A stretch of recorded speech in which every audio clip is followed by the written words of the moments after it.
So we have more window spaces, we have more ventilation going on. When you look on a study in a first world country like maybe America or the UK, and you're going to look at a tropical country in Jamaica, you start thinking about what's the difference in terms of how buildings are set up, what's the difference in terms of airflow, and also what makes up the building itself that can cause fumes to be absorbed in there, to be trapped in there, compared to how they dissipate and how it flows across that environment. So yes, we can be of concern here in Jamaica. And why? Because you notice our housing infrastructure have changed over the years. Correct.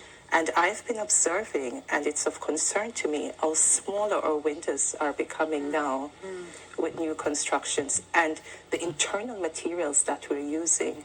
Now we have dry walls being used in the homes compared to before.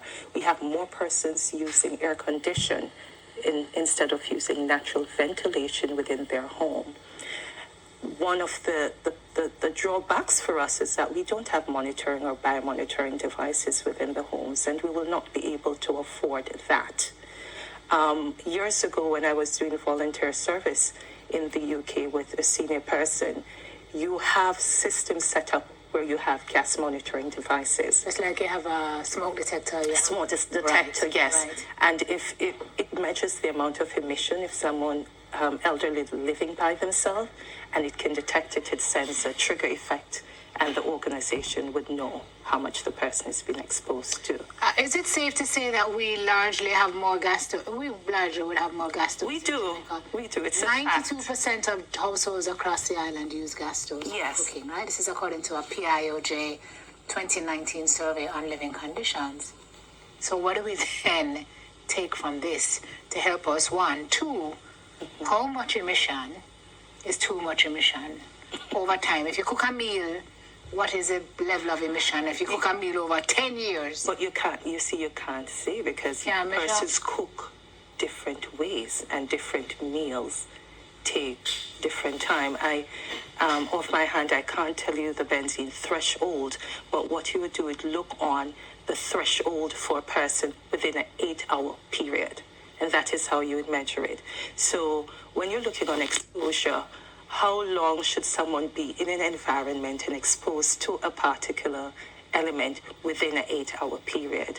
And then you look on that, the frequency, how often does that happen within a week, within a month? And that is how you look on the bioaccumulation, the frequency, the threshold value. For us, I would say that basically Jamaica will not be will not be able to have all persons having electric stove according to our economy, according to how persons can afford and our living conditions. So we go to the next best fit. Precautionary measures. Ensure that we have proper ventilations within our home. For homes in first world country, they come with a vent. So the stoves are made with vent, and so that exhaust thing goes out. For us, we go with the windows. Let me go back to the first precautionary measure. So you're saying if the home is well ventilated, the threat is low? It's always low because it's ventilation.